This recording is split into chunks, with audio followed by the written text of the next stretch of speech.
নমস্কাৰ পইণ্ট ব্লেংকলৈ স্বাগতম মই নীলোৎপল ৰায়চৌধুৰী আজি মোৰ পডকাষ্টত অতিথি আমাৰ সকলোৰে আদৰৰ সকলোৰে মৰমৰ সকলোৰে শ্ৰদ্ধাৰ গৰিমা বৌ অৰ্থাৎ গৰিমা শইকীয়া গাৰ্গ বৌ স্বাগতম জনাইছোঁ অনুষ্ঠান পইণ্ট ব্লেংকলৈ ধন্যবাদ বহাগৰ সময় সমগ্ৰ ৰাজ্যত যি ধৰণে উৎসাহ উদ্দীপনা থাকিব লাগিছিল এইবাৰ নাই কাৰণ জুবিন গাৰ্গ আমাৰ আবেগগৰাকী আমাৰ প্ৰাণৰ শিল্পীগৰাকী আমাৰ মাজত নাই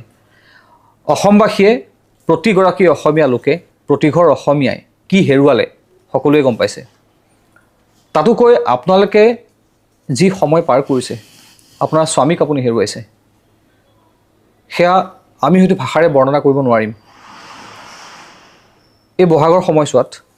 যেনেকুৱা এটা পৰিৱেশে বিৰাজ কৰে আপোনালোকৰ ঘৰখনত আপোনালোকৰ কাহিলীপাৰা ঘৰখনত বা তাৰ পূৰ্বৰ জুবিনদাৰ খাৰঘুলিৰ ষ্টুডিঅ'ত বা শেহতীয়াকৈ জুবিনদাৰ যি জেড জি ষ্টুডিঅ' জোনালীৰ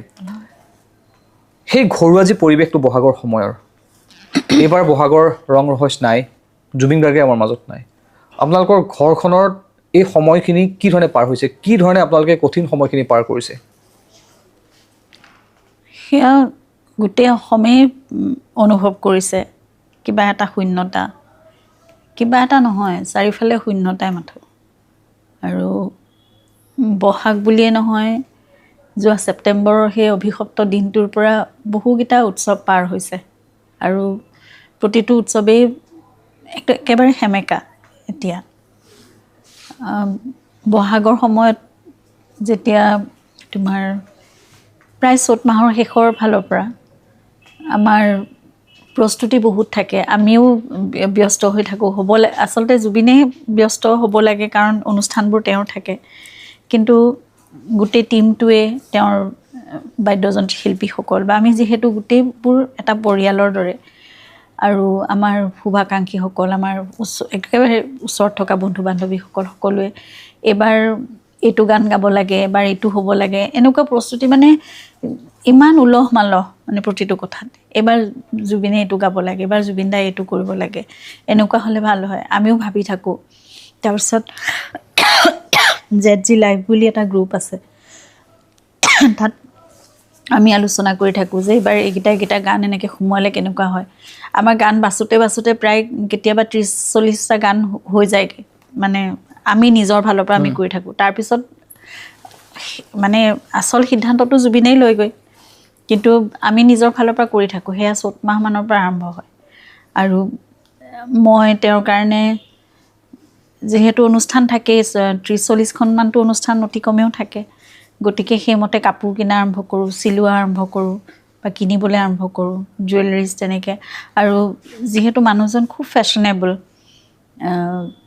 অলপ আচৰিত ধৰণৰ বস্তুবোৰো তেওঁ মানে ব্যতিক্ৰমী বস্তুবোৰ পিন্ধি বা তেওঁ তেনেকৈ ষ্টাইল কৰি ভাল পায় কিবা অনলাইন দেখিলোঁ মই মানে সেইবোৰ সংগ্ৰহ কৰাত লাগি যাওঁ তাৰপিছত 1.5-2 মাহৰ যিহেতু এটা প্ৰস্তুতি থাকে গোটেই অসমখন ইমূৰৰ পৰা সিমূৰলৈ আমি ঘূৰি ফুৰোঁ তাৰ উপৰি 2টামান বাহিৰৰ প্ৰগ্ৰেমো থাকে আৰম্ভণিতে গতিকে সেইখিনি লৈ অসম এছ'চিয়েশ্যন তেওঁলোকে মানে তেনেকৈ আয়োজন কৰে গতিকে সেইখিনি হৈ যোৱাৰ পিছত 12-13 তাৰিখমানৰ পৰাতো অসমত আমাৰ একদম একেলেঠাৰিয়ে আমি গোটেই অসমখন ঘূৰি ফুৰোঁ গতিকে সেই মানে তোমাৰ ইমান এটা উৎসাহ থাকে এইবাৰ সকলো শূন্য ইমান নিস্তব্ধতা মানে সহ্য কৰিবলৈ বহুত কষ্ট আৰু বিহুৰ সেই সময়খিনিত সকলোৱেতো লিখিও আছে ছ'চিয়েল মিডিয়াতে হওক সকলোৱে কৈ আছে আৰু মই মানে বহুত দিনৰ পৰা আচলতে মোৰ কি হৈছে যোৱা 7 মাহ ধৰি মই তেওঁৰ প্ৰথম ইমান এনেকৈ ভবা নাছিলোঁ যে মই ভাবিছিলোঁ যে সংগীতে মোৰ এটা সময়ত গৈ শক্তি হ'ব মই জুবিনৰ সংগীতৰ লগত তেওঁৰ সৃষ্টিৰাজিৰ মাজত মই থাকি যাম আৰু কিন্তু মই আজি যোৱা 7 মাহে গানেই শুনিব পৰা নাই তেওঁৰ যিটো মোৰ আটাইতকৈ ডাঙৰ শক্তি হ'ব লাগে সেই শক্তি মই হেৰুৱাইছোঁ মানে আৰু সংগীত অবিহনে জুবিন কেনেকৈ হ'ব পাৰে মই যদি তেওঁক বিচাৰিও থাকোঁ আৰু মই তেওঁৰ গান শুনিব নোৱাৰোঁ তেতিয়াহ'লে সেই একেবাৰে দুটা বেলেগ দুটা পথত মই মানে নিজে নিজৰ মাজত এটা কনফিউজনত জীয়াই আছোঁ তেনেকুৱা হৈ আছে মোৰ সময়বোৰ তাৰপিছত ক'ৰবাত গান বাজিলেও মই মানে শুনিব নোৱাৰোঁ, মই দুৱাৰ খিৰিকী বন্ধ কৰি দিওঁ, নহ'লে বা মই ঘৰখনৰ পৰা ওলাই গুচি যাব লগা হয়, তেনেকুৱা হয়। মই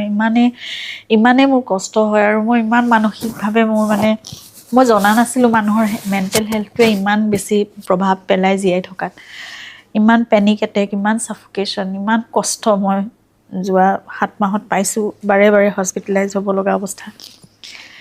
মই নিজকে কেতিয়াও ভবা নাছিলোঁ মই এনেকুৱা মানে মোৰ ভিতৰত এনেকুৱা দুৰ্বলতা আহিব বুলি কেতিয়াবা, কাৰণ মই ইমান পজিটিভ এজনী মানুহ। আৰু জুবিনৰ লগত থাকি মই তেনেকৈ শিকিছিলোঁ যে সকলো বস্তু খুব পজিটিভ। মই হাঁহি থাকি ভাল পাওঁ, সকলো কথা পজিটিভলি লৈ ভাল পাওঁ, কাৰণ এজন বিৰাট পজিটিভ মানুহৰ লগত মই আছিলোঁ। গোটেই কথাবোৰ সলনি হৈ গ'ল, নিজৰ মাজৰ সেই পৰিৱৰ্তনবোৰ মই নিজে মানে মই বুজি নোপোৱা হৈ গ'লোঁ, নিজক চিনি নোপোৱা নিচিনা হৈ গ'ল, নিজৰ লগত নিজে অচিনাকি হৈ গ'লোঁ, মোৰ পৃথিৱীখনৰ লগত মই। তাৰপিছত বিহু যেতিয়া আহিলে মই খুব ভয় খাইছোঁ। মই ভাবিছোঁ কেনেকৈ মই জীয়াই থাকিম, চাৰিওফালেতো জুবিনৰ গান বাজিব, নাহৰ বুলি চিঞৰিব, চাৰিওফালে বিহু আহিব, অনুষ্ঠানবোৰ হ'ব, মই ক'ত থাকিম, মানে মই কেনেকৈ অসমখনৰ পৰা পলাম। মই তেওঁৰ লগত সদায় কথা পাতোঁ, তেওঁক মই সদায় কওঁ। আৰু প্ৰথম দিনাখনো মই গৰু বিহুৰ দিনাখন তেওঁক যেতিয়া জুবিন ক্ষেত্ৰত মানে বহাগৰ 1 তাৰিখে আছিলে, তেওঁ 7মহীয়া তিথিটো পৰিছিলে। সেইকাৰণে আমি কি কৰিলোঁ, ঘৰৰ সকলোৱে মিলি আমি ভাবিলোঁ, বা ফেন ক্লাব বা বন্ধু বান্ধৱ যিখিনি গৈছে আৰু আমি ভাবিলোঁ যে গৰু বিহুৰ দিনাখনে আমি তেওঁলৈ জলপান এভাগ আগবঢ়াই আহোঁ, তাত সেৱাটো কৰি আহোঁগৈ সোনকালে। তেনেকৈ গ'লোঁ। সেই দিনটো মোৰ কাৰণে মানে বহুত কষ্টৰ দিন এটা আছিল, মই বহুত বেয়াকৈ ভাগি পৰিছিলোঁ। আৰু তাৰপিছত 1 তাৰিখে আমি নিয়মখিনি যিখিনি কৰিব লাগে সকামৰ সেইখিনি কৰিলোঁ। মই সদায় এসাঁজ ভাত ৰান্ধি দিওঁ প্ৰতি মাহে, সেয়া আগবঢ়োৱা হয়। সেইখিনি বৰ আগ্ৰহেৰে কৰোঁ। মোৰ এনেকুৱা লাগে সেই সাঁজ ভাত যেন তেওঁ সঁচাকৈ খাবলৈ আহিব, মই তেওঁ ভাল পোৱা বস্তুবোৰ ৰান্ধোঁ। কিন্তু তাৰপিছতে মই সত্যটোৰ সন্মুখীন হ'ব লগা হয় যে সেইখিনি নদীৰ পাৰতহে আগবঢ়াই থৈ আহিব লাগিব, পিণ্ড দিয়াৰ নিচিনাকৈ সেইবোৰ নিয়ম হ'ব লাগিব। যেনেকৈ যি নহওক, সেই দিনটোত মই তেওঁৰ লগত বহুত কথা পাতিছোঁ, ইমান মানুহ আহিছে, কিন্তু তাৰ মাজে মাজে মই অনবৰতে তেওঁৰ লগতে কথা পাতি আছোঁ যে তুমিয়েতো কৈছিলা শেষ বুলিলে এইটো শেষ নহয়, আকৌ আৰম্ভ হয়। মোৰ জীৱনৰ বা আমাৰ জীৱনৰ সেই একাত্ম হৈ থকাৰ আমাৰ যাত্ৰাটো এইখিনিতে কি শেষ হ'ল নেকি? ইয়াৰ পিছত মই কি কৰিম তেতিয়াহ'লে? মই কেনেকৈ জীয়াই থাকিম তেতিয়াহ'লে? তেওঁৰ লগত মই তেনেকৈ কথা পাতি আছোঁ, মোক কিবা এটা উত্তৰ দিয়া, মই কেনেকৈ আগবাঢ়িম? আৰু আমাৰ জীৱনটো মই তেওঁক যেতিয়াৰ পৰা লগ পাইছোঁ সেই 30টা বছৰে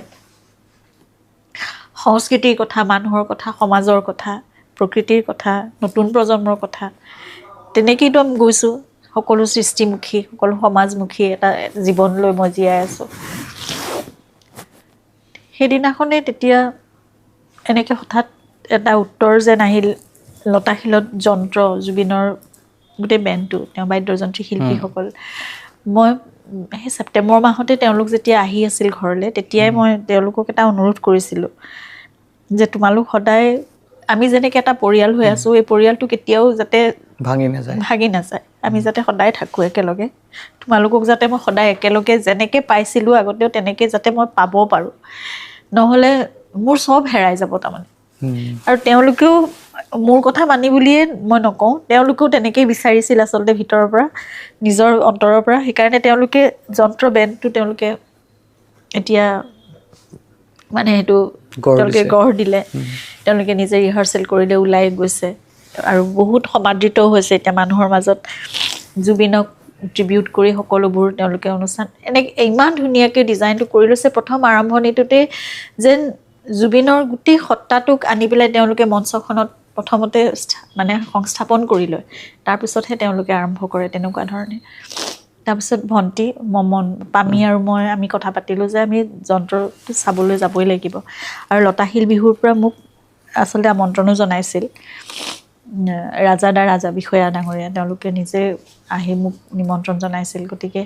সেইদিনাখনে মিলি গ'ল, তেওঁলোকৰো প্ৰগ্ৰেম আছিল। প্ৰথম দিনা মই নগ'লোঁ বাৰু, কিন্তু সেইদিনাখন লতাশিল বিহুত প্ৰথম গ'লোঁ যন্ত্ৰৰ লগত। মই জুবিনক পাম বুলিয়ে গৈছোঁ তাত, মই জানো তেওঁলোকৰ মাজত জুবিন থাকিবই, মই সেই বিশ্বাসেৰে গৈছোঁ। আৰু সঁচাকৈয়ে তেওঁলোকে মোক এনেকৈ মানে লৈ গৈছে যে গাড়ীখনো মই জুবিনৰ প্ৰগ্ৰেমত গ'লে যেনেকৈ সোমোৱা হয় তেনেকৈ গৈছোঁ পিছফালৰ পৰা মঞ্চৰে তেওঁলোকে মোক উঠাই আনি মই যেনেকৈ তেওঁলোকৰ পিছফালে বহোঁ ৰাজাৰ পিছফালে মই সাধাৰণতে বহোঁ সেই জেগাখিনি তুমিতো পাইছাই যোৱা বছৰ তোমালোকৰ কলাইগাঁৱতো আমি প্ৰগ্ৰেম কৰিছোঁগৈ একেলগে আমি গোটেই ৰাতিটো আছোঁ জুবিনৰ মানে অনুষ্ঠান আমি একেলগে আছিলোঁ তো তেনেকেই মোক বহাইছেগৈ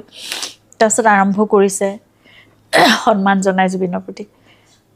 মোৰ এনেকুৱা লাগিছে গাই আছে ৰূপমে মই প্ৰথমতে যেতিয়া তোমাক দেখা পালে সপোন জাগি উঠে বুলি মন যায় গীতটো আৰম্ভ কৰিছে মানে মই কান্দোনত মই ভণ্টি আমি সকলো কান্দোনত ভাগি পৰিছোঁ দেই প্ৰথমতে মই পৰা নাই মই গান শুনিব যিহেতু পৰা নাছিলোঁ কিন্তু লাহে লাহে লাহে মই নাজানো কেলৈ এনেকুৱা লাগিলে মঞ্চখনত সেই ন'টিচন ষ্টেণ্ডডালৰ সন্মুখত মাইক্ৰফোনটোৰ সন্মুখত জুবিনে আছে জুবিনে গাই আছে তাত সম্পূৰ্ণ মই জুবিনৰ গোটেই সত্তাটো অস্তিত্বটো মই সম্পূৰ্ণ অনুভৱ কৰিছোঁ মানে মই অকল তেওঁক চুব পৰা নাই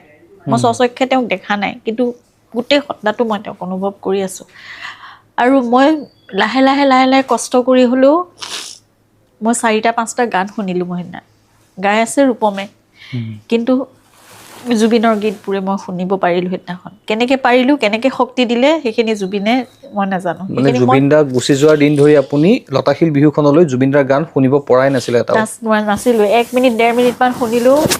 মোৰ মানে একদম গাত কঁপনি উঠে মোৰ পেনিক এটেক আহে মোৰ বহুত বহুত সমস্যা হয় মানে কিন্তু সেইদিনাখন মই শুনিলোঁ মোক আনকি ডক্টৰেও মোক যি মোৰ এতিয়া চাইক'লজিকেল মোৰ ছেশ্যনছ মই কৰি আছোঁ তেওঁলোকে মোক সেইটোৱে হেৰি কৰিছিলে যে যিবোৰ গানৰ লগত তোমাৰ অকণমান এটেচমেণ্ট কম তেনেকুৱা গানে তুমি শুনিবলৈ চেষ্টা কৰা 1 মিনিট 2 মিনিট 3 মিনিট লাহে লাহে লাহে লাহে তেনেকৈ বঢ়াব লাগিব কাৰণ জুবিনৰ সংগীতৰ লগত জুবিনৰ স্মৃতিৰ লগতেতো তুমি জীয়াই থাকিব লাগিব সেইখিনি এভইড কৰিতো তুমি নোৱাৰা গতিকে সেই কথাবোৰ কিন্তু সেইদিনা মই দেখিলোঁ জুবিনে শক্তিটো দিলে নে কি মই 3-4টা গান দেখোন মই শুনিলোঁ সেইদিনাখন শুনিলোঁ মই কষ্ট প্ৰথমতে পালোঁ যদিও কিন্তু লাহে লাহে লাহে লাহে মই একদম এনেকুৱা লাগিল মই জুবিনৰ লগত থাকিয়ে জুবিনৰ মঞ্চখনত বহিয়ে তেওঁ পৰিৱেশন কৰা গীতে মই শুনিলোঁ তেওঁৰ অনুষ্ঠানতে মই যেন আছিলোঁ মানুহৰ মাজলৈ গৈ মই দুষাৰ কথা ক'বলৈও সেইদিনা মই সাহস কৰিছোঁ হাতত মাইক্ৰফোনটো লৈ মঞ্চত উঠি কাৰণ ইমান দিনে মই পৰা নাছিলোঁ মানুহৰ মাজলৈ ওলাই যাব মই ক'লো এভইড কৰি আছিলোঁ নিজে সোমাই আছিলোঁ একদম যেন এটা গুহাৰ মাজত নিজে সোমাই থাকিম এনেকুৱা লাগে মোৰ মানে মই সকলোৰ পৰা লুকাই যেন মই থাকিম কিন্তু সেইদিনা মই বেলেগ এটা সাহস পালোঁ আৰু নাজানো সেয়া মোক জুবিনে চাগে উলিয়াই দিলে উলিয়াই লৈ গ'ল মানে যে সেই উত্তৰটো যেন মই নিজে নিজে পাইছোঁ যে প্ৰতিজন মানুহৰ মাজততো জুবিন আছে তেওঁ যেন কৈছে যে মই প্ৰতিজন মানুহৰ মাজতেতো মই আছোঁ প্ৰতিজন অসমীয়াৰ মাজত আৰু তুমি মোক বিচাৰিবলৈ হ'লে তেওঁলোকৰ মাজলৈ মানে যাব লাগিব কিমান এটা ঐশ্বৰিক অনুভৱ সেই উত্তৰ মই সেইদিনাখন তেনেকেই পালোঁ চাগে আৰু সেইকাৰণে মই দ্বিতীয়বাৰৰ কাৰণে আকৌ জুবলিৰ মঞ্চত আপুনি মালিগাঁৱত মই পাণ্ডুত আপোনাক সকলোৱে দেখিছে সেইদিনা আপুনি গীতো পৰিৱেশন কৰিছে আপুনি কবিতা পাঠো কৰিছে আপোনাৰ সেই অনুভৱটো কেনেকুৱা এটা সময়ত জুবলি বা জুবিন দা একেলগে গাইছিলে জুবলি যিটো জুতি অসমৰ চাগে আটাইতকৈ জনপ্ৰিয় এটা জুতি সেইটো সদায় খোদিত হৈ থাকিব অসমৰ সাংস্কৃতিক ইতিহাসত বা অসমৰ সমাজ জীৱনৰ ইতিহাসত জুবিন দা নাই জুবলি বাই গাই আছে জুবিন দাৰ ঠাইত কিন্তু সেইদিনা আপুনি আছিলে জুবলি বাৰ লগত গাই আছিলে আপুনি মই মানে এই জুবিন নাই কথাটো মই ভাবিব নিবিচাৰোঁৱে আগৰ পৰা মই চেষ্টা কৰি আছোঁ জুবিন নাই কিন্তু ৰাতিপুৱাই শুই সাৰ পায়ে মই সেই আচলতে সত্যটোৰ সন্মুখীন যে হ'ব লগা হয় তাৰপিছতে গোটেই দিনটো মোৰ অসহ্যকৰ হয় বা মই মানে মানি ল'বলৈ টান পোৱা এটা কথাৰ লগত অন্তৰ্দ্বন্দ্ব এটাত মই ভুগি থাকিব লগা হয় কিন্তু তথাপিতো এই কথাটো শুনি থাকিবলৈ খুব বেয়া লাগে এতিয়া সেইদিনাখন কি হ'ল মই লতাশিলৰ পৰা অহাৰ পিছত এওঁলোকে যন্ত্ৰৰ আমাৰ গোটেইখিনিয়ে মানে পাৰ্থ ৰাজা দীপকেশ প্ৰিয়াংকু ঋষভ অঞ্জন সকলোৱে মানে তেওঁলোকেও খুব ভাল পালে মই যে আমি গ'লোঁ কাৰণে আৰু আহিবা লৈ যাম তোমাক লৈ যাম লগত আগৰ পৰাই কৈ আছে দেই প্ৰিয়াংকুহঁতেও কথা পাতি থাকে যে ওচৰত প্ৰগ্ৰেম হ'লে লৈ যাম আপোনাক এনেকৈ মোৰো সেইদিনাখন এনেকুৱা লাগিলে যে মই যাব লাগে মই গ'লে মই জুবিনক পাম গতিকে মই যাব লাগিব কিন্তু মই গৈ কৰিম কি তেনেকুৱা ধৰণে মই ভাবি থাকোঁতে সেয়ে মই কৈছোঁ যে মই জুবিনৰ লগত সদায় কথা পাতোঁ কি কৰিম মই তেনেকৈ কথা পাতোঁতে মোক তেওঁ মানে আজি 3-4 দিনমান আগৰ পৰা 3টামান শাৰী তেওঁৰ কবিতাৰ মোৰ মনলৈ আহি আছিল ক'ত পঢ়িছিলোঁ মই সেই কথাটো মোৰ মনত পৰা নাই মই ৰাহুলক সুধিছোঁ ৰাহুল গৌতম শৰ্মাক তাক ফোন কৰি সুধিছোঁ ৰাহুলে উলিয়াই পেলাই কৈছে এখন শব্দ অনুভূতিত এটা কবিতা আছিল সেইটো এনেই কবিতাবোৰ চুটি কবিতাই লিখে গতিকে সেইকেইটা এটা জুবিনৰ এনেকুৱা কবিতা আছিল সেইটো চাগে মোক সেইটো উত্তৰ দিছে নেকি যে মোৰ কবিতাখিনি আছে মানে নহ'লে মই মঞ্চত গৈ কি কৰিম মইতো গান গাব নাজানো মই সংগীতৰ নহয় মই কৰিব পৰা একো নাই মই নাচিব গাব নাজানো মই একো কৰিব নোৱাৰোঁ বিহুৰ লগত সংগতি ৰাখি মই কি কৰিব পাৰোঁ আৰু গৈ মই তেওঁলোকৰ পিছফালে বহি অকল প্ৰগ্ৰেমটো চোৱাৰ বাহিৰে মই কি কৰিব পাৰিম সেই শাৰীকেইটা মোৰ মনলৈ কোনো কথা নাই বতৰা নাই আহিয়ে আছে 3 দিনমান ধৰি তাৰপিছত মই ভাবিলোঁ সেয়াই তেওঁ কৈছে নেকি চাগে তাৰপিছত মই এদিন এনেই মানে কথা পাতি আছোঁ মোৰ পৰিয়ালৰ মানে গেট টুগেডাৰ এটা নিচিনা আছিলে মই বৌ এগৰাকীৰ লগত কথা পাতি আছোঁ মই তাৰপিছত মই এনেই সেই ZG লাইফ ফৰ এভাৰ গ্ৰুপটোতে মই সুধিলোঁ মই কৈছোঁ জুবিনে লিখা 2খন কবিতাৰ পুথি আছে শব্দ অনুভূতি আৰু জুবিনৰ পদ্য কবিতাবোৰ আছে মানুহে পঢ়িছে যদিও বহুত চৰ্চা হোৱা নাই বা বৰ বেছিকৈ চলি থকা নাই চৰ্চিত হৈ থকা নাই কথাবোৰ মই কৰিব পৰা এটাই কাম আছে মই কবিতা পাঠ কৰিব পাৰিম জুবিনৰ যদি তোমালোকৰ মানে সংগীতৰ লগত গানৰ লগত মই এনেকৈ মিলাই পেলাই কিবা এটা আমি কৰিব পাৰোঁ নেকি 2-3 মিনিটৰ মই 2টা যদি কবিতা পাঠ কৰিলোঁ তেনেকুৱা ধৰণে মানুহে ল'বনে বাৰু মানুহ বৰ হ'ব নেকি কাৰণ বিহুৰ মঞ্চ দৰ্শকসকল বা শ্ৰোতাসকল আহে বেলেগ ধৰণে তেওঁলোকে খুব ভাল পালে কথাটো যে খুব ধুনীয়া এটা মানে কথা ভাবিছে জুবিনদাৰ আমি যিহেতু জুবিনদাৰ সৃষ্টি বা জুবিনদাৰ কৰ্মৰাজিকে আমি যিহেতু সকলো উপস্থাপন কৰিছোঁ আমি চেলিব্ৰেট কৰিবলৈ চেষ্টা কৰিছোঁ বা সেয়াই ৰাইজৰ আগত আমি বজাইছোঁ গাইছোঁ সকলো কৰিবলৈ চেষ্টা কৰিছোঁ গতিকে জুবিনৰ কবিতা তাত কিয় থাকিব নোৱাৰে তাৰ পাৰ্থই মোক মানে যিহেতু একদম নিজৰ ভণ্টিৰ নিচিনাকৈ ভাবে তেওঁ কৈছে এইবোৰ ৰিকুৱেষ্ট কৰিছোঁ পাৰি নেকি মানে তোমালোকৰ মতামত বিচাৰি এনেকৈ কথা নক'বা তুমি যিটো কৰিবলৈ মন গৈছে সেইটো কৰিম বুলি কোৱা খালি আমি ভাবোঁ আমি কৰোঁ কিবা এটা হেৰিটো হ'ব ডিজাইন এটা হ'ব কিবা এটা হ'ব মানুহে বেয়া লাগিলে বেয়া লাগিছে বুলি ক'ব ভাল লাগিছিলে ভাল লাগিছে বুলি ক'ব শুনিব মন নগ'লে যদি বেয়া পায় তেতিয়া নুশুনিব কৰাচোন কৰি চোৱা তাৰপিছত তেনেকৈ 2-3টা কবিতা 2-3টা গানৰ লগত এনেকৈ ভাবিলোঁ কিন্তু এতিয়াও আমাৰ ডিজাইন কৰা হোৱা নাই আমি কৰিম মানে কথাটো ভাবি আছোঁ আমি ভালকৈ ভাবিম সেইটো হয়তো সৰু ছেগমেণ্ট এটা আমি তেনেকৈ কৰি ল'ম ছন্দ কথা আৰু সুৰ মিলাই পেলাই তাৰপিছত এই কথাটো শুনি জুবলিয়ে মোক লগে লগে সেইদিনাখন জুবলি প্ৰগ্ৰেমেই আছিলে আমি একো প্লেন কৰা নাছিলোঁ মাত্ৰ জুবলিয়ে মোক কৈছে মোৰ গানৰ লিষ্ট এয়া গল্ডিদাৰ এইকেইটা গান মই গাওঁ ইয়াৰ লগত তুমি মিলাই বা তোমাৰ যদি বেলেগ কবিতা তুমি ভাবিছা সেই গানটো মই উঠাই ল'ম লাগিলে তুমি ব'লা মোৰ লগত তেনেকেই গ'লোঁ জুবলিৰ হাজবেণ্ড অমিতাভেও বহুত জোৰ দিলে বৌ যোৱা কৰি চোৱাচোন তুমি নোৱাৰিলেও নাই একো নাই তুমি মাত্ৰ মাইক্ৰফোনটো হাতত লৈ চোৱা তুমি থিয় হৈ চোৱা মঞ্চখনত আৰু সেইটোৱে মানে হ'লগৈ মালিগাঁও বিহুত যেতিয়া আপুনি মালিগাঁও বিহুখনত জুবলিবাৰ সৈতে গানটো গুণগুণাই আছিলে গাইছিলে যেতিয়া গানটো সাধাৰণতে কি হৈছিলে আগতে আপুনি কৈছে সকলোৱে জানেই যে আপুনি ষ্টেজৰ জুবিনদাৰ পিছফালে বহি থাকে সন্মুখত দৰ্শকে ৰাইজে জুবিনদাৰ গান শুনি নাচি থাকে আনন্দ ফূৰ্তি কৰি থাকে জুবিনদা মানে বহাগ জুবিনদা মানে যেনেকৈ আমি কওঁ অসম বুলি বহাগ বুলি ক'লে জুবিনদা বুলি ক'লে বহাগ এতিয়া জুবিনদাৰ অনুপস্থিতিত কায়িকভাৱেহে নাই কিন্তু মানুহজন আছে আমাৰ মাজত আছে জুবিনৰ সত্তা জুবিনৰ অস্তিত্ব ক'তো নাই কেতিয়াও নেহেৰায় আৰু জুবিনে অসম এৰিটো যাব নোৱাৰে ন কেতিয়াও মানুহখিনিৰ মাজত সদায় থাকিব যিজন মানুহে এৰি থৈ আহিছিলে বলিউড সেইখিনি সময়ত যেতিয়া আপুনি দৰ্শকৰ সন্মুখত গৈ গীত পৰিৱেশন কৰিছে জুবিনদাৰে গীত পৰিৱেশন কৰিছে জুবিনদাৰ ঠাইত আপুনি থিয় হৈ গীত পৰিৱেশন কৰিছে গীত পৰিৱেশন নহয় মানে জুবলিয়ে মোক মানে বাৰে বাৰে এনেকৈ হাতেদি তাই চুই আছে মোক আগৰ পৰা কৈ আছে যে তুমি মন গ'লে তুমি যিটো গুণগুণাই দিবা মোৰ কোনো কণ্ঠত সুৰ নাই মোৰ একো মানে মই গাব পৰা মোৰ অকণমানো মোৰ সেইটো হেৰি নাই মানে কি বুলি ক'ম মানে গাব পৰা যিটো তোমাৰ গায়কীটো মোৰ ভিতৰত একেবাৰেই নাই মই মাত্ৰ তেওঁকহে গুণগুণাইছোঁ সকলোৱে যেনেকৈ আমি শুনিলে শ্ৰোতাই যেনেকৈ লগে লগে আমি গাই থাকোঁ সুৰ থাকক নাথাকক জুবিনৰ প্ৰতিটো সুৰটো আমি গুণগুণাও ন সকলোৱে মই সেয়া যেনেকৈ জুবিনে কয় যে এই মঞ্চখন তেওঁৰ 30 বছৰ ধৰি তেওঁৰ ঘৰ হৈ আছে মই তেওঁৰ ঘৰখনকহে অনুভৱ কৰিছোঁ মানে তেতিয়া সেইখিনি সময় সন্মুখত যেতিয়া হাজাৰ হাজাৰ মানুহ আছিলে আপুনি কি বিচাৰি পাইছিলে মানুহখিনিৰ মাজত মানুহখিনি কেনেকুৱা লাগিছিলে আপোনাৰ তেতিয়া মই বিচাৰি গৈছিলোঁ প্ৰতিজন দৰ্শকৰ মাজত যিহেতু অকণমান হ'লেও জুবিন আছে গতিকে মই জুবিনক বিচাৰি পাম তেওঁলোকৰ মাজত কিন্তু তাত গৈ মই এটা অনুভৱ কৰিলোঁ যে মই যেতিয়া মঞ্চখনত থিয় হৈছোঁ সকলোৱে লতাশিল বিহুটো দেই থিয় হোৱাৰ লগে লগে জয় জুবিন দা তেওঁৰ নামটো উচ্চাৰিত হোৱাৰ লগে লগে তাৰমানে যেতিয়াই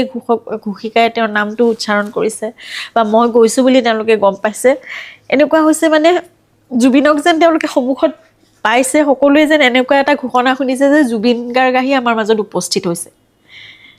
এনেকুৱা ধৰণৰ এটা মানে তেওঁলোকৰ ভিতৰত উৎসাহ বা বিশ্বাস কি আহিছে নাজানো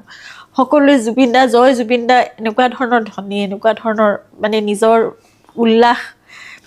বা এনেকুৱা অনুভৱ এটা তেওঁলোকৰ মাজত মই দেখিলোঁ সেইটো মানে আমাৰ দুয়ো পক্ষৰ মাজৰ পৰা এনেকুৱা হ'ল যে দৰ্শকে চাগে মোৰ মাজত অকণমান হ'লেও জুবিন ক'ৰবাত দেখা পালে আৰু মই তেওঁলোকৰ মাজত সম্পূৰ্ণ জুবিনক মই পাইছোঁ মানে আৰু সেইকাৰণে বাৰে বাৰে এতিয়া মোৰ মানে ভাল লাগিছে যে মই এনেকুৱা মোক জুবিনে এটা ৰাস্তা দেখুৱাই গ'ল বা এনেকুৱা এটা যিটো তুমি ক'ব পাৰা ডেষ্টিনেশ্যন দেখুৱাইছে যে তাতে তুমি মোক পাবা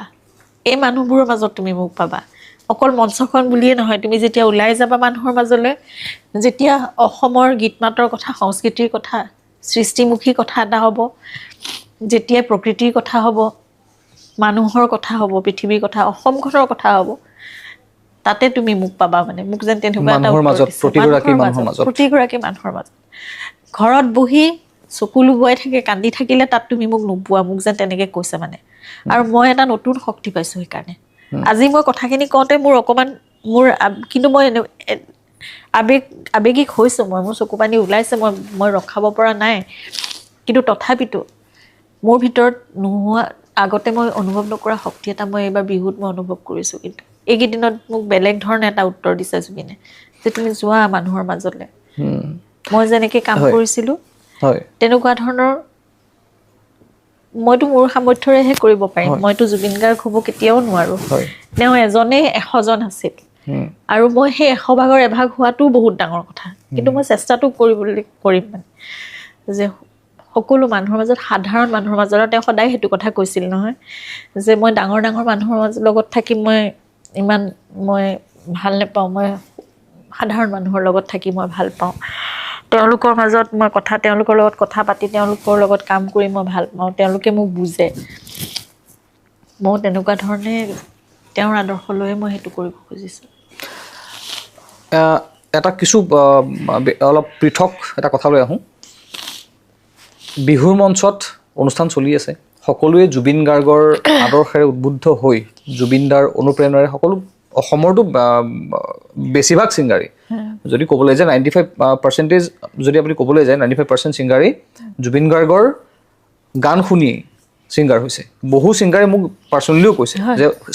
গানৰ স্কুল নগৈ জুবিন গাৰ্গৰ গান শুনিয়েই শিকিছে কোনটো গান কেনেকৈ গাব লাগে স্কেল কি সুৰ কি তাল লয় কি জুবিন গাৰ্গৰ গান শুনিয়েই ৰেডিঅ'ৰ যুগৰ পৰাই হওক বা টেপৰ যুগৰ পৰাই হওক বা এতিয়া ইউটিউব যুগৰ পৰাই হওক জুবিন গাৰ্গৰ গান শুনিয়ে বহুত ছিংগাৰ হৈছে এতিয়া কথাটো হ'ল আৰু প্ৰফেচনেলি ছিংগাৰ মানে মিউজিচিয়ান হ'ব পাৰিব বুলি বহুত কথা জুবিনৰ পৰাই বহুত হয় সাহস কৰিলে মিউজিক কৰি খাব পাৰিম বুলি হয় এতিয়া কথাটো হ'ল বিহুৰ মঞ্চত বহুতে জুবিন গাৰ্গৰ গান গাইছে প্ৰশংসনীয় কথা যে জুবিন দাক শ্ৰদ্ধা জনাই নিজৰ গান বাদ দিছে জুবিন দাৰ গান গাইছে প্ৰশংসাৰ কথা এইটো স্বীকাৰ কৰিবই লাগিব কিন্তু তাৰ মাজতে জুবিন গাৰ্গৰ গান শুনিবলৈ খুব ভাল আপুনি যদি ভালদৰে চৰ্চা নকৰে গাবলৈ কিন্তু সহজ নহয় একেবাৰে নহয় একেবাৰে গাব নোৱাৰে মানে এই কথাটো আপোনাক জানিব বিচাৰিছোঁ আপুনি যেটো জুবিন গাৰ্গৰ সহধৰ্মিনী আপোনাতকৈ ভালকৈ জুবিন গাৰ্গক কোনেও নুবুজিব কোনেও নাজানে জুবিন গাৰ্গৰ গান এটা গাবলৈ হ'লে কিমান গভীৰতালৈ গৈ গানটো বুজিব লাগিব কাৰণ বহুতেই গানটো গাই দিব পাৰিম বুলি এনেই গাই দিলে গানটো কেতিয়াও জুবিন গাৰ্গৰ গান গোৱাটো ইমান সহজ নহয় কিন্তু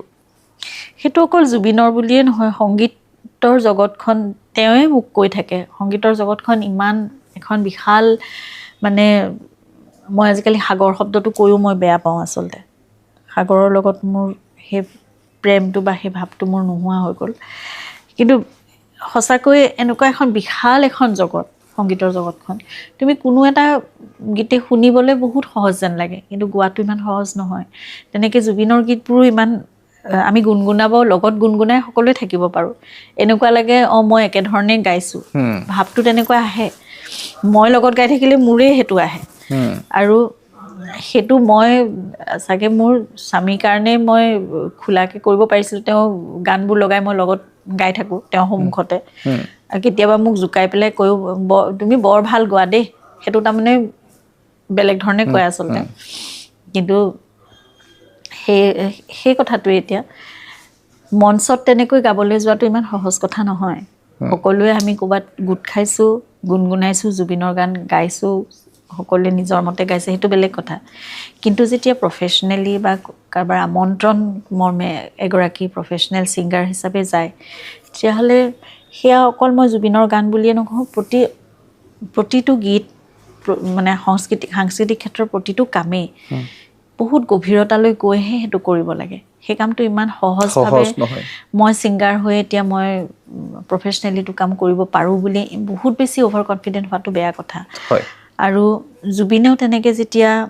অন্য ভাষাৰ গীত বা অন্য জ্যেষ্ঠজনৰ গীত অন্য শিল্পীৰ গীত যেতিয়া গাইছিলে আমি যদি মহাপুৰুষ দুজনাৰ বৰগীতৰ পৰাই আৰম্ভ কৰোঁ আমি জানো যেনেকৈ তেনেকৈ ধৰণে আমি গাব পাৰিম পৰিৱেশন কৰিব পাৰিম তাত বহুত ভক্তি থাকে শ্ৰদ্ধা থাকে সাধনা থাকিব সেই সাধনা অবিহনে তুমি কেনেকৈ গাব পাৰিবা সেইটো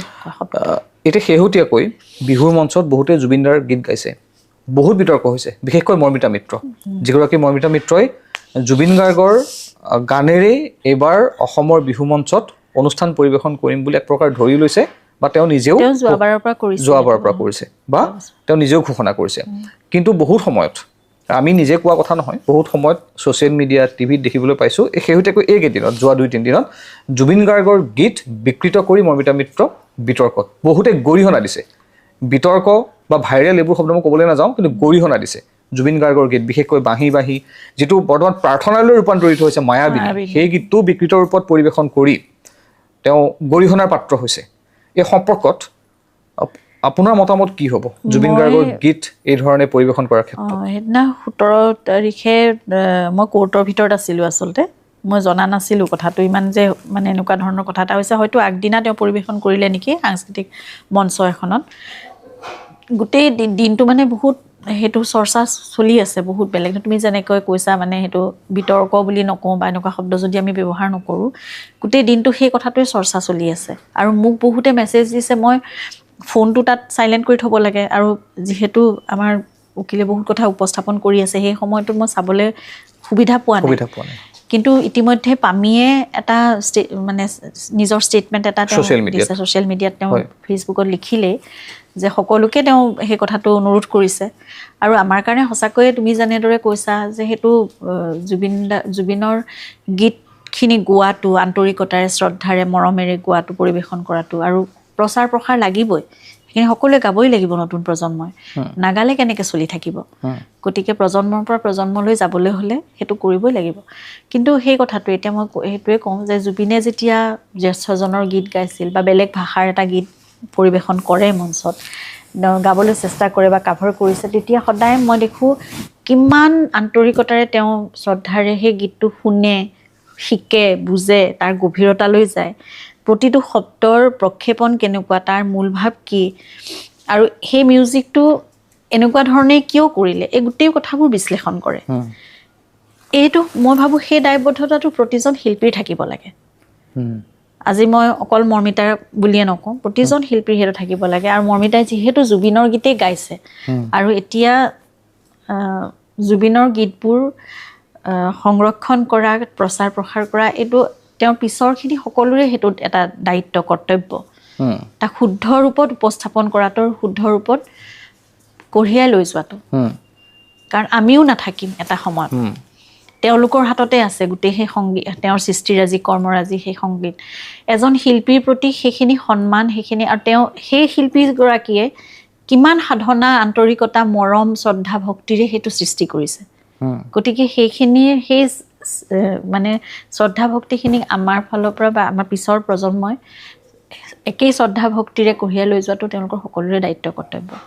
গতিকে সেয়া মই মৰ্মিতাকে আৰম্ভ কৰি সকলোকে সেইটো কথা মই অনুৰোধ কৰি ক'ম, ভালকৈ ক'ম যে সেইটো সকলোৰে দায়বদ্ধতা আৰু শ্ৰোতা হিচাপে বা আমি অসমীয়া হিচাপে আমাৰো সকলোৰে সেইটো কৰ্তব্য যে আমি প্ৰতিজন সেয়া লাগিলে ভূপেন মামাৰ গীত হওক, আমাৰ মহাপুৰুষ দুজনাৰ হওক, আমাৰ জ্যেষ্ঠ প্ৰতিজন গায়ক গায়িকাৰ গীত হওক, যদি আমি ক'ৰবাত শুনো যে এই বস্তুটো অকণমান কিবা এটা ভুল হৈছে বা অকণমান বেলেগ হৈছে, সেই কথাটো আমি তেওঁলোকক বুজাই দিয়াটো, আঙুলিয়াই দিয়াটো সেইটো আমাৰ সকলোৰে কৰ্তব্য। গতিকে মৰ্মিতাকো সেয়াই সকলোৱে কৰিছে, সকলোৱে সেয়াই বুজাবলৈ চেষ্টা কৰিছে তেওঁ সেইটো কথা পজিটিভলি লওক, নিজে শিকক। আৰু অসমীয়াত যেতিয়া গীতটো গাবলৈ আছে, জুবিনে বেংগলী গালে বেংগলী মানুহে ক'ব নোৱাৰে যে তেওঁ বেংগলী নহয়, তেওঁক নিজৰ বেংগলী ভাই বুলি কয়। জুবিনে যেতিয়া এতিয়া বড়ো ভাষাৰ এটা গীত গায়, বড়োসকলে সেইটোৱে কথা কয় যে তেওঁৰ ইমান উচ্চাৰণ শুদ্ধ, তেওঁ সুৰ, তেওঁৰ ফিলিংছ, তেওঁ যেনেকৈ গীতটো পৰিৱেশন কৰে, প্ৰতিটো বস্তু ইমান নিখুঁতভাৱে কৰে। গতিকে সেইটো মৰ্মিতাৰ দৰে প্ৰতিগৰাকী শিল্পীৰ সেইটো দায়িত্ব যে জুবিনৰ গীত এটি যেতিয়া পৰিৱেশন কৰিব, কিয় জুবিনে সেইটো ধৰণে উচ্চাৰণ কৰিছে, জুবিনৰ উচ্চাৰণ ইমান নিখুঁত, সেইবোৰ বস্তু সকলো চাব লাগিব, প্ৰক্ষেপণ। আৰু সেই ভাৱটো সেইখিনি সময়ত কোনখিনি সময়ত অলপ ছফ্টকৈ কৈছে, কোনখিনি সময়ত শব্দটো অকণমান কঠিন হৈছে, বা তেওঁ কেনেদৰে প্ৰতিটো বৰ্ণ কেনেকৈ উচ্চাৰণ কৰিছে, প্ৰক্ষেপণ কৰিছে, সেই কথাবোৰত চালি জাৰি সেই গভীৰতালৈ গৈ সেই বস্তুবোৰ চাব লাগিব। প্ৰতিজনৰ সেইটো কিন্তু দায়িত্ব নিশ্চিতভাৱে। তেতিয়াহে জুবিনদাৰ সৃষ্টিৰাজি নিখুঁতভাৱে এইগৰাকীয়ে জুবিন গাৰ্গ বা এইখিনিয়ে জুবিন গাৰ্গৰ সৃষ্টি বুলি পিছৰ প্ৰজন্মই বুজিব। যদিহে বিকৃত উপস্থাপন হয়, নিশ্চিতভাৱে বিকৃত হৈ গৈ থাকিব। সেইটো আৰু প্ৰতিজনে তেতিয়া আজি যদি এজনে কৰিলে, কাইলৈ নিজৰ ধৰণে বেলেগ এজনে কৰিব, কাইলৈ বেলেগ ধৰণে, তেতিয়া সেই মূল শিল্পীজনৰ আচল সৃষ্টিটো ক'ত থাকি যাব? সেইটোতো ক'ৰবাত হেৰায়ে যাবগৈ নহয়। এতিয়া সকলোৰে সেইটো দায়িত্ব। আৰু আমিও জুবিন গাৰ্গ ট্ৰাষ্টটো যেতিয়া আমি গঠন কৰিছোঁ, এতিয়া একেবাৰে মানে চালুকীয়া অৱস্থাত আছে, আমি একো ভালকৈ কামবোৰত আগবাঢ়িব পৰাই নাই। এতিয়াও আমাৰ কাগজ পত্ৰবোৰো খুব ভালকৈ হোৱা নাই, বহুত কথাত বহুত বেলেগ বেলেগ ধৰণৰ মই অসুবিধাৰ সন্মুখীন হৈ থাকিও গৈছে। যদিও আমি খাৰঘুলিৰ আমাৰ ঘৰখন, আমাৰ সপোনৰ ঘৰখন জুবিন গাৰ্গ ট্ৰাষ্টৰ নামত আমি হেৰি কৰিছোঁ, তথাপিতো বহুত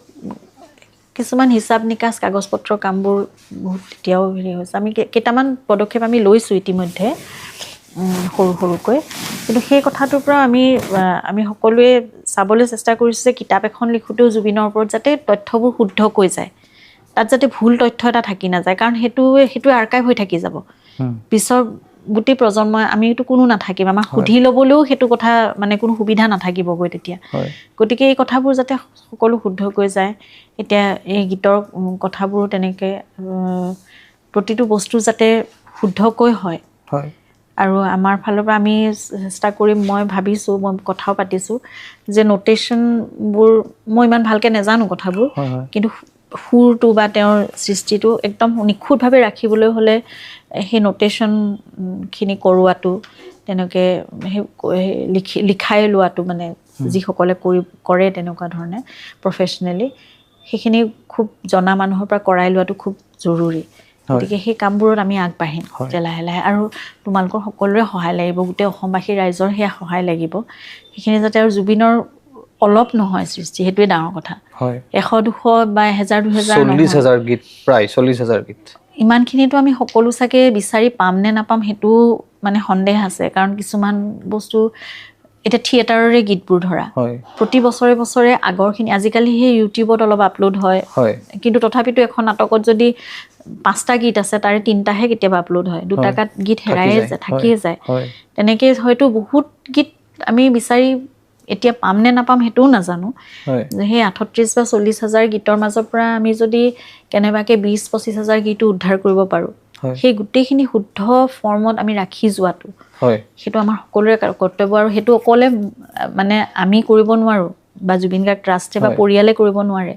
সেইটো গোটেই অসমেই কৰিব লাগিব। আমি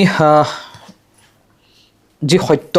তাক মানি ল'বই লাগিব। জুবিন দা কায়িকভাৱেহে আমাৰ মাজত নাই, কিন্তু জুবিন দা সদায় আমাৰ মাজত জীয়াই আছে। তেজে তেজে প্ৰতিগৰাকী অসমীয়াৰ তেজত জুবিন গাৰ্গ আছে, অসমীয়াৰ আৱেগ জুবিন গাৰ্গ। জুবিন গাৰ্গ বুলি ক'লে অসম, অসম বুলি ক'লেই জুবিন গাৰ্গ, আমাৰ উশাহত জুবিন আছে, উশাহত জুবিন গাৰ্গ। কায়িকভাৱে মানুহ এজন নোহোৱা হৈ যোৱাৰ পাছত বাস্তৱ পৃথিৱীখনত বহু ক্ষেত্ৰত অসুবিধাৰ সন্মুখীন হ'বলগীয়া হয় প্ৰেক্টিকেল পৃথিৱীখনত জুবিন গাৰ্গ নোহোৱা হৈ যোৱাৰ ক্ষেত্ৰত আমি প্ৰতিগৰাকী অসমীয়াই নিজৰ সন্তান নিজৰ দাদা নিজৰ খুৰা নিজৰ বৰ্তাই কওক নিজৰ মামাই কওক আমি হেৰুৱাইছোঁ এজন সদস্যক কিন্তু পৰিয়ালৰ লোক হিচাপে আপোনালোকৰ পৰিয়ালটোৱে জুবিন গাৰ্গক হেৰুৱাই কি হেৰুৱালে বৰ্তমান কি কি অসুবিধাৰ সন্মুখীন হৈছে জুবিন গাৰ্গ নোহোৱাৰ ফলত তেনেকৈ মই নিৰ্দিষ্টকৈ একোৱে ক'ব নোৱাৰোঁ আমাৰ সকলো হেৰুৱালোঁ আমি আচলতে মেৰুদণ্ড বুলি যদি তুমি কোৱা বা ঘৰখনৰ ঘাই খুঁটা বুলি তুমি যদি কোৱা সেয়াই আমাৰ নাইকিয়া হৈ গৈছে তাৰমানে এখন কি বুলি ক'ম যাৰ আশ্ৰয়ত আমি আছিলোঁ যি আমাৰ সন্মুখত সদায় এখন প্ৰটেক্টিভ ৱাল এখন হৈ আছিল আমাৰ ঘৰখনে যেনেকৈ সকলোকে প্ৰটেক্ট কৰি ৰাখে বা ভগৱানে আমাক যেনেকৈ প্ৰটেক্ট কৰি ৰাখে বুলি আমি ভাবোঁ সেই সকলোবোৰ আমি হেৰুৱাইছোঁ আচলতে মোৰ জীৱনৰতো মই ক'বলৈ গ'লে মই জনা হোৱাৰ পৰা বুজা হোৱাৰ পৰা 17 বছৰীয়া এজনী ছোৱালী যেতিয়াৰ পৰা যিবোৰ কথা বুজে জীৱনৰ বা সপোন দেখিবলৈ আৰম্ভ কৰে বা যি কথা জীৱনৰ বিষয়ে যি পৰিকল্পনা থাকিব পাৰে যি সপোন থাকিব পাৰে জীৱনটোক যেনেকৈ চাব পাৰে সেই গোটেই কথাবোৰ তেনেকৈ আছিল আজি 30টা বছৰে আৰু তেওঁক বাদ দি মোৰ একো কথা নাছিল জীৱনত একোৱেই নাছিল গতিকে সেইটোৱে উপলব্ধি কৰি বা তুমি নিজে চাগে বুজিব পাৰিছা যে এই 30টা বছৰ এজনী সেই মানে সৰু ছোৱালী বুলিয়ে কৈছোঁ সেই ছোৱালীজনীৰ পৰা আজি মধ্যবয়সীয়া এজনী মই নাৰী হোৱালৈকে মোৰ জীৱনত অন্য একো কথা নাছিল তেওঁৰ অবিহনে প্ৰতিটো কথা মই নিজে তেওঁ মোক স্বাধীন হ'বলৈ সকলোৱে শিকাইছিল কাম কৰিবলৈ আগবঢ়াই দিছিল মই নিজে নহ'লে এখন পৃথিৱী মই নেদেখিলোঁহেঁতেন চাগে সাংস্কৃতিক জগতখনত এনেকুৱা ধুনীয়া এখন পৃথিৱীখন মই যেনেকৈ তেওঁৰ লগত থাকি মই যিটো দৃষ্টিৰে চাবলৈ শিকিছোঁ মই তেনেকৈ চাগে নহ'লোহেঁতেন মই পঢ়া শুনা কৰি ক'ৰবাত চাকৰি এটা কৰি মই জীৱন এটা মই থাকিলোহেঁতেন জীয়াই কিন্তু মই বেলেগ ধৰণে পৃথিৱীখন দেখিলোঁ আৰু এই সকলো মানুহৰ লগত এই পৃথিৱীখনত মই যেনেকৈ জীয়াই আছিলোঁ আৰু ইমান পজিটিভিটি শিকাইছিল তেওঁ যে সকলো বস্তু সৃষ্টিমুখী হ'ব লাগে সকলো ইতিবাচক দৃষ্টিৰে চাব লাগে সকলোবোৰ ধুনীয়াই সকলোবোৰ ভাল সেই গোটেই কথাবোৰ মোৰ হঠাৎ সলনি হৈ গ'ল সকলো নাইকিয়া হৈ যোৱাৰ নিচিনা হ'ল আৰু তাৰ পৰা ওলাই মই এটা চেষ্টা কৰাটো মোৰ নিজৰ লগত এখন যুদ্ধ হৈ গ'ল মোৰ সময়ৰ লগত পৃথিৱীৰ লগত মোৰ এটা যুদ্ধ এখন যুদ্ধ মোৰ এতিয়াও চলি আছে মোৰ ভিতৰত বুজিছোঁ তেওঁৱে মোক সেইটো সাহস দিবলৈ মই সদায় সেইটোৱে কওঁ তুমি আৰু তেওঁৰ লগত মই সেইটো কথা পাতিছিলোঁ যে মই পাতোঁ আমি সদায় যে আমাৰ প্ৰেমৰ কথা যেতিয়া পতা হয় অনুভৱৰ কথা তোমাৰ ভালপোৱাৰ কথা যেতিয়া পতা হয় সম্পৰ্ক এটাৰ কথা যেতিয়া পতা হয় আত্মাৰ সম্পৰ্কটো কিমান বেছি গভীৰ হ'ব পাৰে তাৰমানে আৰু সেইটোৱে যে চিৰস্থায়ী এতিয়া চাগে সময় মোৰ সেইটোৱে পৰীক্ষা লৈছে যে তহঁতি পাতিছিলি নহয় এইবোৰ কথা তয়ে কৈছিলি নহয় যে কায়িক সত্তাটোতকৈ আত্মিক সত্তাটো কিমান বেছি মানে শক্তিশালী হয় বা যুগজয়ী হয় বা সেইটো চিৰদিনৰ কাৰণে হয় এতিয়া নিজে সেইটো মানে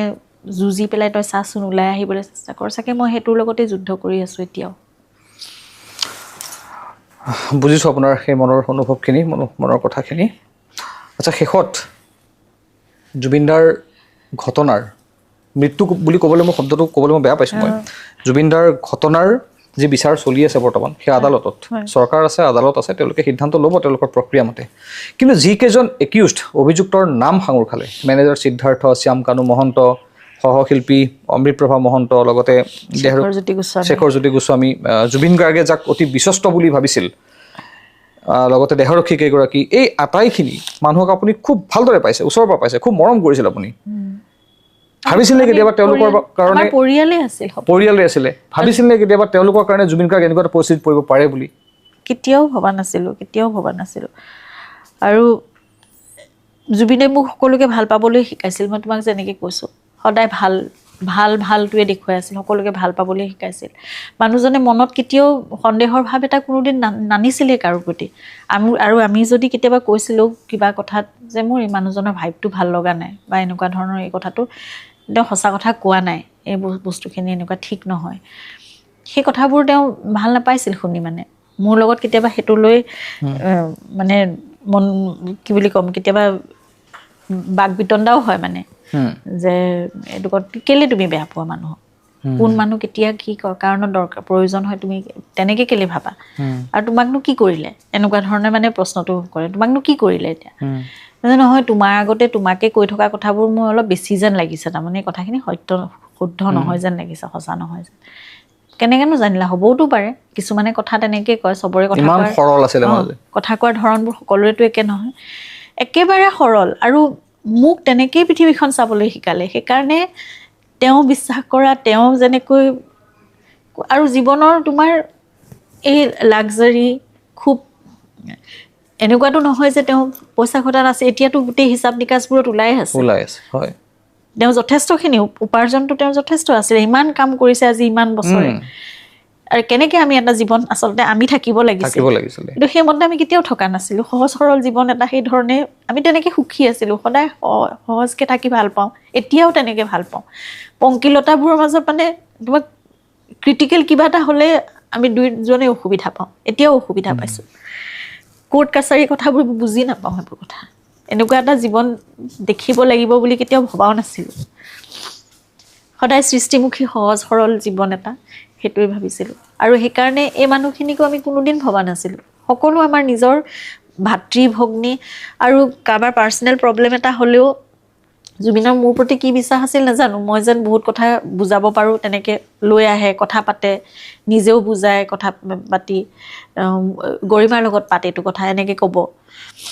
সাধাৰণ কিছুমান ৰিলেশ্যনশ্বিপৰ কথাও বা যেনেকুৱা ধৰণৰ ঘৰুৱা সমস্যাবোৰ সকলোবোৰ যেন তেওঁ দায়িত্ব ল'ব আমি মানে ধৰা বহুত কম বয়সতে আমি দুইজনে বিয়াও হৈছোঁ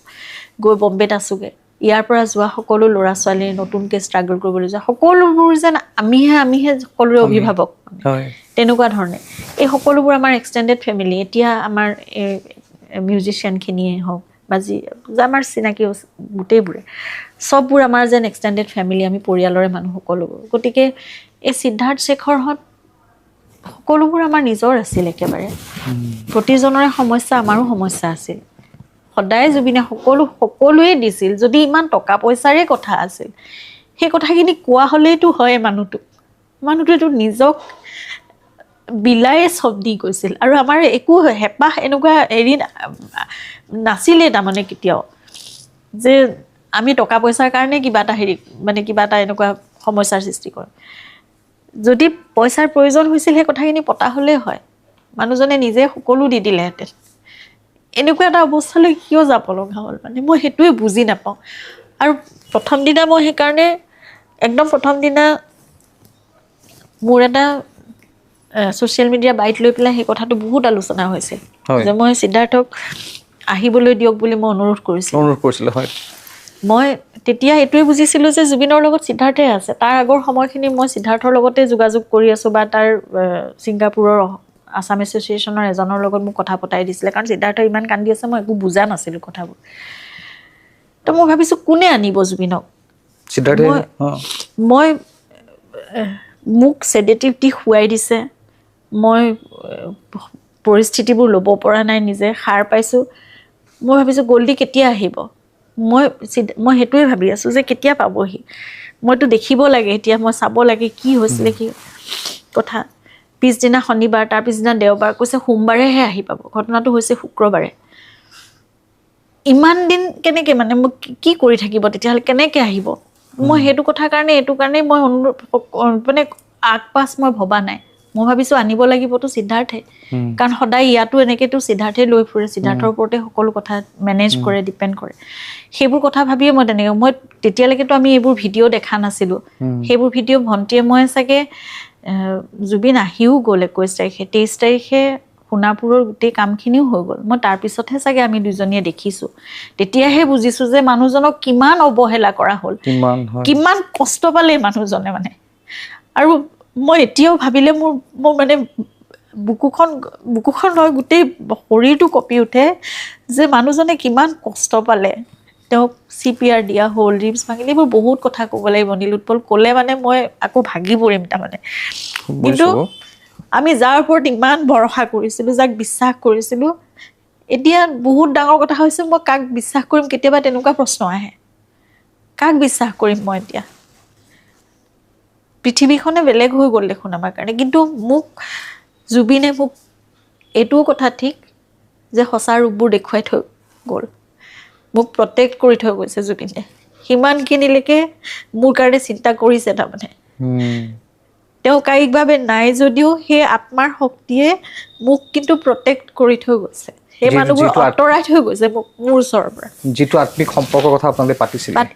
জুবিনদাৰ জীৱিত কালত, সেইটো কথাই মই ক'ম। সেই মানুহখিনি আমাৰ ঘৰৰ মানুহখিনি তেওঁ নিজৰ মানুহখিনিৰ ওচৰৰ পৰা আঁতৰাই থৈ গৈছে, আৰু সেই মানুহখিনি আমি মুখামুখিয়ে হ'ব লগা নহ'ল। তাৰমানে এনেকুৱা ধৰণে আঁতৰাই থৈ গৈছে। সেয়া আচলতে ঈশ্বৰ পুত্ৰ জুবিন গাৰ্গ, ঐশ্বৰিক গুণসম্পন্ন জুবিন। এতিয়া এইটোৱে বিচাৰোঁ যে সত্যটো প্ৰতিষ্ঠা হওক সোনকালে ন্যায়ালয়ত। জুবিন সকলোৰে কাৰণে আৱেগ, সকলোৰে কাৰণে এক কি বুলি ক'ম,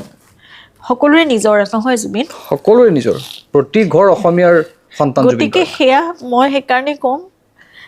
সেয়া কোনো চৰকাৰ বুলি বা কোনো ন্যায়ালয়ৰ প্ৰতি বুলি, কোনো এজন অধিবক্তা বুলি, কোনোবা এক বিচাৰপতি বুলি সেয়া কথা নহয়। প্ৰতিজন অসমীয়াই নিজৰ সেয়া এক স্বাভিমান হওক জুবিন, আৰু প্ৰতিজনে নিজৰ দায়িত্ব খুব ভালদৰে সকলোৱে পালন কৰি আছে। কিন্তু সেইটো সঠিক দিশত অতি সোনকালে হওক, জুবিনে ন্যায় পাওক, আৰু একদম সত্য আৰু শুদ্ধটো ন্যায়ালয়ত এতিয়া প্ৰতিষ্ঠা হওক। সেয়া মানে মই চৰকাৰ, পুলিচ, মই পুনৰ কৈছোঁ ন্যায়াধিপতি হওক, সেয়া অধিবক্তা হওক, প্ৰতিজন অসমীয়াই যেনেদৰে আমি ভাবিছোঁ তেওঁলোকো অসমীয়াই যেনেকৈ নহওক, হয় নহয়, এজনটো লোকে যি বাবতে বা যি পদতে তেওঁলোক অধিষ্ঠিত হৈ নাথাকক লাগিলে, জুবিনৰ কাৰণে সেইখিনি হওক, সোনকালে ন্যায় পাওক, আচল কথাটো ওলাওক। আমি এতিয়ালৈকে নাজানো 19 ছেপ্টেম্বৰ তাৰিখটোত আচলতে কি হৈছিল, সেই উত্তৰটো যাতে আমি পাওঁ, এটা ক্ল'জাৰ পাওঁ। মানুহবোৰ সুস্থিৰ হোৱা নাই এতিয়ালৈকে, কোনো সুস্থিৰ হ'ব পৰা নাই, কাৰণ এটা উত্তৰ পোৱা নাই। সেই উত্তৰটো আদালতত সোনকালে, গোটেইখিনিতো চাৰ্জশ্বিটত ওলাইছে, এই কথাবোৰ সত্য কথাবোৰ মাত্ৰ প্ৰতিষ্ঠা হওক, প্ৰমাণসহ। যিহেতু আদালতৰ গোটেই প্ৰক্ৰিয়াটো বেলেগ ধৰণৰ, খুব ভালকৈ হৈ আছে, ভালকৈ হওক, প্ৰতিষ্ঠা হওক সোনকালে, জুবিনে ন্যায় পাওক, এটা আমি ক্ল'জাৰ পাওঁ, এটা উত্তৰ পাওঁ, এটা পজিটিভ এটা যাতে বিচাৰ হয়, সেই কথাটো আমি বিচাৰিছোঁ সকলোৱে। নিশ্চয় ভগৱানে সেয়াই কৰিব, কাৰণ নিজেও জুবিন গাৰ্গ ঈশ্বৰৰ সন্তান। ভগৱানে সকলোকেই চাব, ন্যায় দিব, জুবিনদাৰ ক্ষেত্ৰতো ন্যায় প্ৰতিষ্ঠা হ'বই। আমি সকলোৱে বিচাৰিছোঁ, অসমবাসীয়ে, প্ৰতিগৰাকী জুবিন অনুৰাগী, জুবিনক ভাল পোৱা প্ৰতিগৰাকীয়ে বিচাৰিছোঁ আমি এই কথাটো। আমাৰ ঈশ্বৰৰ ওপৰত বিশ্বাস আছে, ন্যায়ালয় আছেই,